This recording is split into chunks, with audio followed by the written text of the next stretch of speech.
तो सबसे पहले आप सभी का फिर से एक बार लंबे समय के बाद स्वागत है। और जैसा आप सभी को पता था कि आज 11 तारीख है और आज के दिन का इंतजार सभी स्टेट अभ्यर्थी बहुत बेसब्री से कर रहे थे, क्योंकि 14 अक्टूबर से लेकर के 16 नवंबर तक आपकी जो परीक्षा चलने वाली है एसटीटी को लेकर के, तो उसका एडमिट कार्ड जारी होना था। एडमिट कार्ड भी एक बेहतरीन और एक अलग ढंग से, एक अनोखा ढंग से जारी होता है। एडमिट कार्ड सभी को व्हाट्सएप पे भेजा जाता है और ऐसा पहली बार हुआ है बिहार के कॉम्पिटिटिव एग्जाम में या पात्रता परीक्षा में कि जो बिहार विद्यालय परीक्षा समिति के द्वारा जो एडमिट कार्ड जारी हुआ वो व्हाट्सएप पर एडमिट कार्ड दिया जाता है। पहले ईमेल पर आता था, लिंक के थ्रू सब लोग डाउनलोड करते थे, तो इस बार लेकिन व्हाट्सएप पे जो उसी व्हाट्सएप नंबर पे एडमिट कार्ड आया है, जो व्हाट्सएप नंबर से आप ऑलरेडी रजिस्टर्ड, जो रजिस्ट्रेशन के वक्त जो फ़ोन नंबर आपने दिया था उसी फ़ोन नंबर पर आपका एडमिट कार्ड, एसटीटी का एडमिट कार्ड जारी हुआ है। हालांकि बहुत सारे ऐसे स्टूडेंट हैं या हमारे ही कुछ लोग ऐसे हैं जिन्होंने एक अलग नंबर से रजिस्ट्रेशन किया है, तो उनको आपको शाम तक या आज रात तक ही या शाम तक में ही आपका एक लिंक भी बीएसईबी के वेबसाइट पे जारी हो जाएगा। जिस वेबसाइट से आपने रजिस्ट्रेशन किया था उस वेबसाइट से आपका लिंक भी जारी हो जाएगा। उस लिंक के जरिए भी आप एसटीटी का एडमिट कार्ड डाउनलोड कर सकते हैं। जिनका व्हाट्सएप पे नहीं आया है उनको कोई घबराने की इतना भी बात नहीं है, वो लिंक से भी डाउनलोड कर सकते हैं। तो सबसे पहले तो हमारे सभी साथियों जिन्होंने इस मुहिम में, जिन्होंने एक 10 महीना एक लंबा जो मुहिम चला एसटीटी को लेकर के, कोर्ट से लेकर रोड तक, रोड से लेकर के बीएसईबी का घेराव करने तक जो हम लोगों ने मुहिम चलाया, तो उस मुहिम में जितने आप सभी लोगों ने साथ दिया और जितने भी लोगों का साथ रहे, सबसे पहले तो हम लोगों का धन्यवाद कहेंगे। और आज का ही दिन, आज के ही दिन के लिए हम लोगों ने इतना बेसब्री से इतना इंतजार किया था कि हम सभी भी एसटीटी फॉर्म, एसटीटी का एग्जाम दे पाएँ और उसके बाद आगामी शिक्षक भर्ती के लिए एलिजिबल हो पाए। तो चलिए सभी लोगों का फिर से धन्यवाद मैं कहना चाहता हूँ जिन्होंने भी हम लोगों को इस मुहिम में सपोर्ट किया और हम लोगों के साथ जो कदम से कदम मिलाकर चले।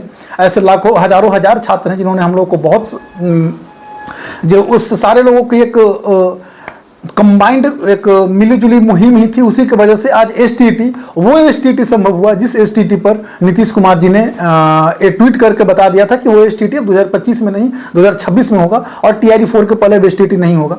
तो चलिए तमाम तरह की चीज़ें पिछले 9-10 महीना से चलिए वो सब आप लोग जान ही रहे हैं। तो सबसे बड़ी चीज़ है कि एसटीटी का एडमिट कार्ड जारी हो गया। इस एडमिट कार्ड सबसे पहले तो आप लोग जो परसों या जो भी एग्जाम देने जाएंगे वो एडमिट कार्ड को आगे अच्छा से पढ़ लीजिएगा। आपका एसटीटी का एग्जामिनेशन है, मजाक तो बिल्कुल नहीं कीजिएगा, क्योंकि इसके लिए आप लोगों ने 8-9 महीना 10 महीना का संघर्ष देखा है या किया है हमारे साथ, हम लोगों के साथ। तो आप लोग एडमिट कार्ड पर दिए हुए दिशा निर्देश को बिल्कुल अच्छा तरह से पढ़ लीजिएगा। उसके बाद एग्जामिनेशन सेंटर में आप लोग उचित समय से पहले ही पहुंच जाइएगा। 1 घंटा पहले ही एग्जामिनेशन सेंटर के पास चले जाइए, वो ज़्यादा अच्छा रहेगा। टाइम से 1 घंटा पहले ही आप लोग चले जाइए। तो हालांकि एग्जाम का समय इतना लंबा कर दिया गया है, 14 अक्टूबर से जो चालू हो रहा है वो एग्जाम 16 नवंबर तक है। अब जिनका 14 से 20 अक्टूबर में पड़ा अब वो भी परेशान है, जिनका लास्ट में पड़ा वो भी परेशान है। तो जिनका लास्ट में पड़ा खैर उनका तो हल्का एज बेनिफिट मिलता है, क्योंकि उनको 1 महीना का और एक्स्ट्रा टाइम मिल गया तैयारी करने का।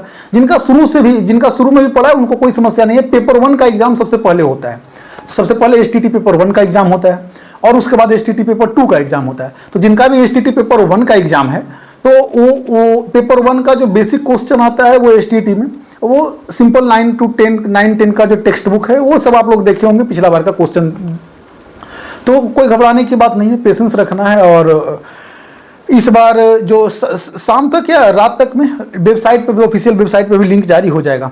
सबसे बेनिफिट जो इस बार आप लोग को देखने को मिलेगा एक एसटीटी एग्जाम में कि इस बार बीएसईबी ने टीसीएस के साथ मिल करके इस बार अपना रीजनल सेंटर बीएसईबी, जहां बीएसईबी का रीजनल सेंटर है 8 या 9 हर एक जिला में बीएसईबी का रीजनल सेंटर, कुछ जिला में बीएसईबी का रीजनल सेंटर है, तो बीएसईबी अपना एग्जाम रीजनल सेंटर पे भी करवाएगी और टीसीएस के भी थ्रू जिला में कुछ सिलेक्टेड जगह पे ही इस बार एसटीटी का एग्जाम होगा।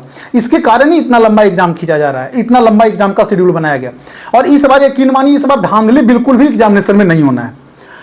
इस जैसे पिछला बार लगातार देखा जाता है कि सेंटर को मैनेज कर लिया जाता है और भी अन्य तरीके होते हैं, उसके वजह से एग्जाम में धांधली हमेशा होता है। लेकिन इस बार बीएसईबी का खुद का रीजनल सेंटर पे एग्जाम हो रहा है, बीएसईबी का खुद का रीजनल सेंटर पे एग्जाम है। उसके बाद टीसीएस का भी 1-2 जो सेंटर लिया है टीसीएस, वो टीसीएस का सेंटर वो एक अच्छा सेंटर पे ही एग्जाम ले रहा है। मतलब एक चर्चित सेंटर पे, उस सेंटर पे धांधली का आज तक खबर नहीं मिला है। मात्र 9 शहर में एग्जाम हो रहा है और 9 शहर में भी एक मतलब कुछ ही स्पेसिफिक जगह पे ही एग्जामिनेशन कंडक्ट करवाया जा रहा है। तो इसलिए इस बार का जो एग्जामिनेशन होगा अब तक का सबसे बेस्ट और इफेक्टिव तरह से एग्जाम लिया जाएगा, सबसे सहूलियत प्रदान किया जाएगा। आप लोगों ने देखा कि व्हाट्सएप पे एडमिट कार्ड जारी हुआ, आज तक व्हाट्सएप पे एडमिट कार्ड जारी नहीं होता था। तो इस बार का एग्जाम जो पिछले जितना भी एसटीटी का एग्जाम हुआ है, इस बार का एग्जाम, तो जो इस बार का एग्जामिनेशन है वो सबसे अब तक का सबसे टफेस्ट एग्जाम हो सकता है। कंपैरिजन करेंगे अगर जो 2024 के एग्जामिनेशन की तुलना में 2023 के एग्जामिनेशन जो एसटीटी का एग्जाम हुआ उसके तुलना में इस बार क्वेश्चन का स्टैंडर्ड और या तो जो उसमें जो बहुत सारे लोग जो अलग अलग तरह से धांधली कर लेते थे, तो वो सब इस तरह का चीज इस बार चीज नहीं होगा। इस बार बहुत ही आप लोग खुद देखिएगा कि सारे क्वेश्चन का आंसर सही रहेगा। हालांकि हर एक बार ऐसा देखा गया है कि बीएसईबी के द्वारा लगातार कई एक ऐसे क्वेश्चन भी रहते हैं जिनका आंसर ही ऑप्शन में आंसर ही नहीं रहता है, फिर ऑब्जेक्शन करने के बाद भी वो सुधार नहीं किया जाता है। तो इस बार उस तरह का चीजें नहीं रहेगा। टीसीएस एग्जामिनेशन कंडक्ट करवाने से उसका एक सबसे जो बड़ा बेनिफिट है वो एग्जाम एकदम एग्जाम इफेक्टिव वे में प्रभावी तरह से एग्जाम चलेगा। एग्जाम में धांधली नहीं होगा, क्वेश्चन का एक स्टैंडर्ड मेंटेन रहेगा।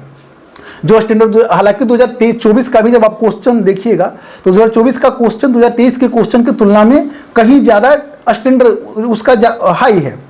तो उसी सिमिलर 2024 के ही स्टैंडर्ड के अनुरूप या सिमिलर क्वेश्चन रहेगा या तो उससे कहीं ऊपर क्वेश्चन रहेगा, क्योंकि इस बार बीएसईबी इस स्टेट एग्जामिनेशन को लेकर के इतना सख्त है कि वो इस बार किसी तरह की कोताही नहीं बरतेगा या उसे किसी तरह की आगे जाकर के कोई फर्दर परेशानी का सामना करना पड़े बीएसईबी को। और बीएसईबी पर फिर से एक एसटीटी में धांधली का आरोप लगे, तो इस बार धांधली बीएसईबी का एग्जामिनेशन सेंटर में कोई धांधली नहीं हो पाएगा, इसके लेकर के आप लोग एश्योर रहिए।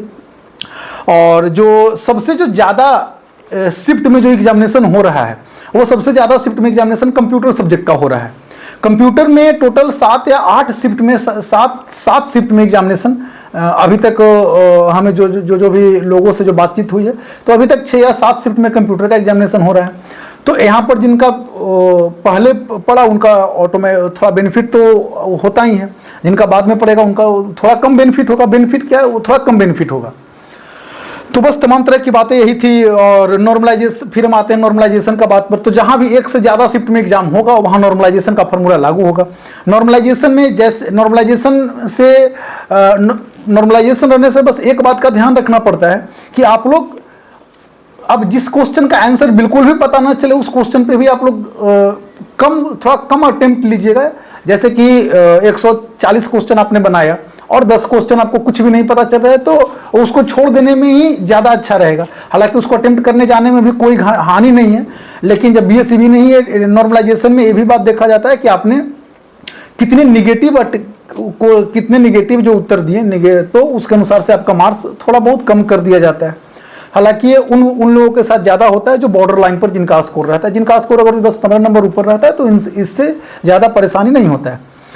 तो बस यही बातें थी। और भी आप सभी का फिर से मैं एक धन्यवाद, जितने भी हमारे मुहिम में जुड़े हुए थे। और TRE 4 भी आएगा, हम लोग TRE 4 भी शामिल होंगे।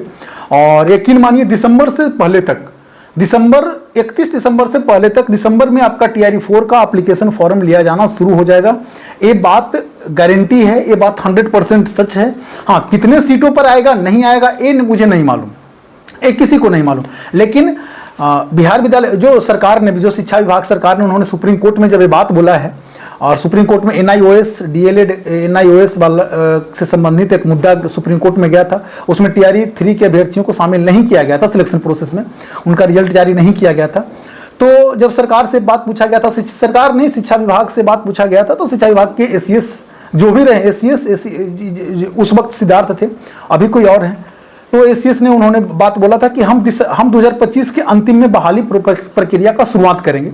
तो यकीन मानिए 2025 के लास्ट में आपका बहाली प्रक्रिया शुरू किया जाएगा और उस बहाली में सारे स्टेट के अभ्यर्थियों को शामिल होना ही है। तो ठीक है, आपका एडमिट कार्ड आ गया। आप ध्यान दीजिएगा, अपना परीक्षा केंद्र पे 1 घंटा पहले ही पहुंच जाइए, क्योंकि ये स्टेट के लिए ही पिछला हम लोग जो 10 महीना 11 महीना से जो भी प्रयास हुआ था, और इस स्टेट का अहमियत आप लोग से ज़्यादा कोई नहीं जान सकता।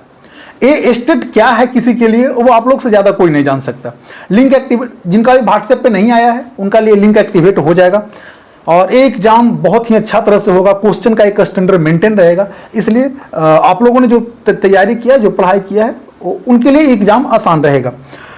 और अभी तक का जो भी अपडेट था वो जैसे ही कल और परसों एक और जो टीचिंग एप्टीट्यूड का जो क्वेश्चन आता है वो किस प्रकार का क्वेश्चन आया, प्रयास करूंगा कुछ लोगों से बात करके, और बात करने के बाद कल या परसों फिर से मैं आप लोग को एक छोटा सा वीडियो में बताऊंगा कि टीचिंग एप्टीट्यूड का क्वेश्चन किस लेवल तक पूछा है या कहाँ तक पूछा है।